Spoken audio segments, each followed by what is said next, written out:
That was not the case. I'm sorry to say that we have a completely different view to Unite, with whom we have had and want to have a very good relationship. You know, I'm a member of Unite.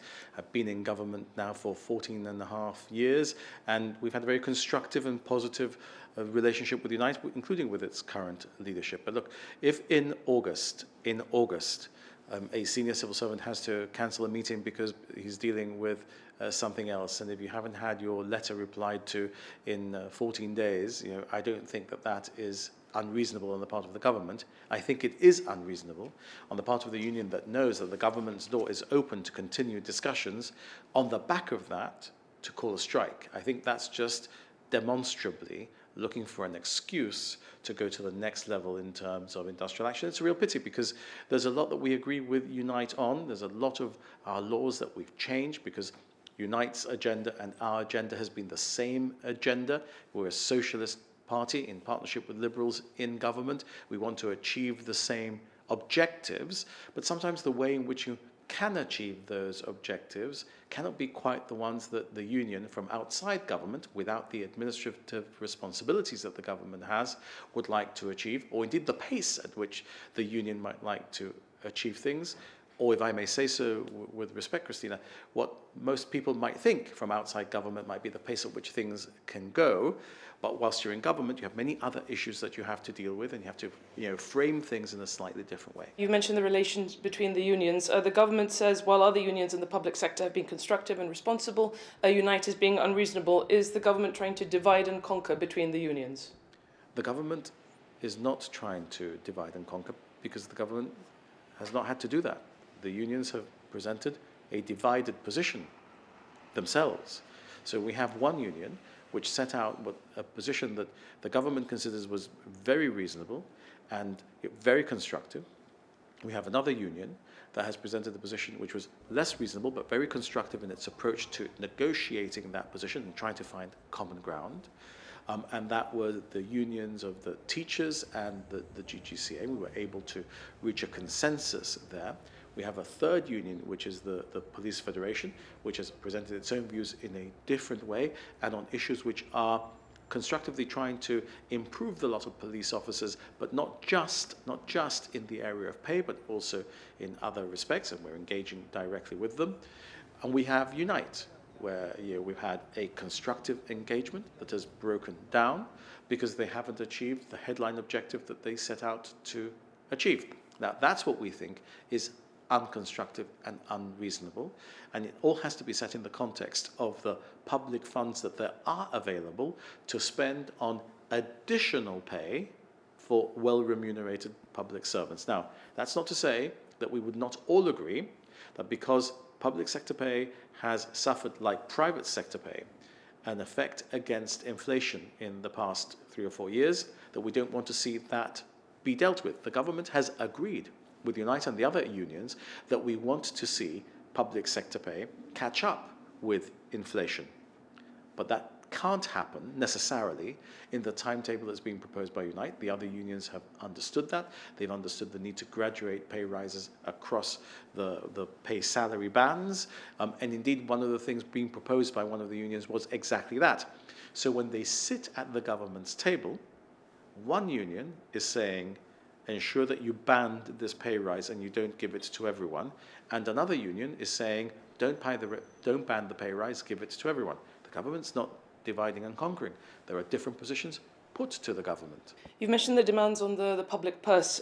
Do you believe that the principal auditor's report and allegations of mismanagement of public money have hurt the government's argument that there is no money, that a higher pay rise for public sector workers isn't possible, therefore incentivizing a strike? Not at all, and that question can only be born out of a complete misunderstanding of what the principal auditor is saying with the things that the union is saying. Because the things that the principal auditor is saying, you might actually say, is the government giving in to claims by the union. So it's about paying too much to public servants, not about using the money for other purposes and not using it for the purposes of paying public servants.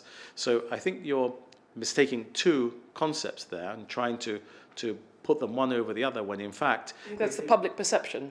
Well, I don't know what the public perception is, and neither do you, in my view, because the public perception is only really measured once every 4 years in a general election. I mean, you might tell me that that's what you might have heard over coffee somewhere, or what you might have read on social media in some fora, but I might tell you that in others, people are saying the opposite, because the principal auditor is talking about the use of public money.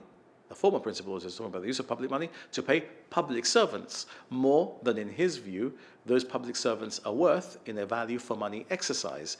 But those public servants were being paid what the union was claiming they should be paid, and indeed the union was sometimes claiming they should be paid even more in terms of settlements or in terms of pay or in terms of overtime, etc. So I would have thought that you're confusing the two elements there by trying to put them overlaying one over the other. Quite the opposite, I think, is true. You've mentioned the sort of the context in which this is happening. The reality is that people have not had a pay rise in line with the cost of living since 2019. In hindsight, could the government have started to narrow this gap sooner despite COVID?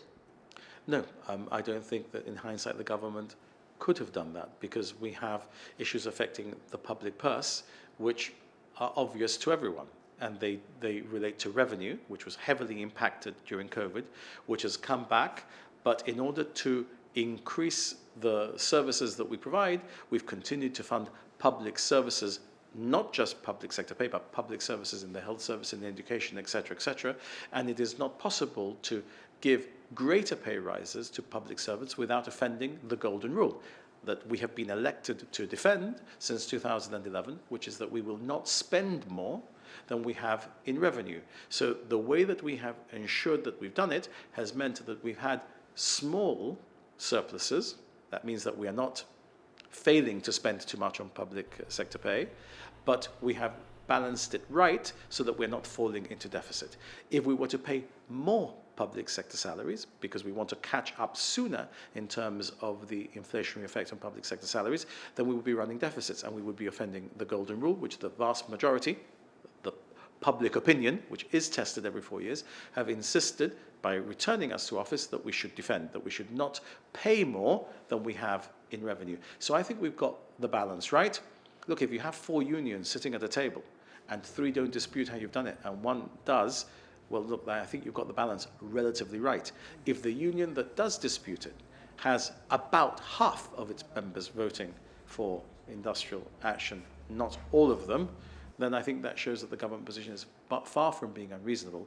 It's actually very reasonable, very well thought out, and designed to ensure that we do the best for the general public in Gibraltar, for taxpayers, and for future generations. Because remember, we offend the golden rule, and we pay out more than we take in revenue, then we'll be borrowing and giving that borrowing obligation to our children, not in respect of the building of a new school, the building of new facilities, etc., which are cross-generational projects, but in respect of the money that we're going to give public servants this month. That is to say, we'll take a loan for X years in the future, which our children will pay for the pay that we will give our public servants today. That's not fair. It's not what we're going to do, and we're not going to change our position in respect of the 25-26 pay settlement, which I announced in Parliament during the course of our budget.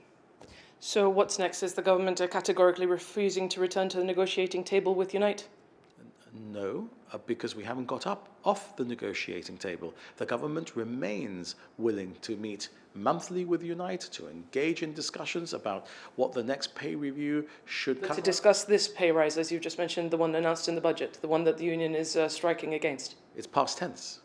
The government is not getting up off the negotiating table. It's past tense. The announcement was made. The pay has already been paid in the August salary packet. So there's no question of that discussion continuing. We're talking about the future and how we deal with matters and how we catch up with the inflationary pressures in future pay rises. And we're very happy to do that, very happy to engage very constructively, very reasonably with Unite and the other unions earlier than perhaps we started last year, to start to have a discussion about why Unite is so concerned about the resolution this year. We're of course happy to continue those discussions, but we can't continue about the pay rise to be announced in Budget 25-26 because Budget 25-26 was 2 months ago. That pay rise was announced and being paid.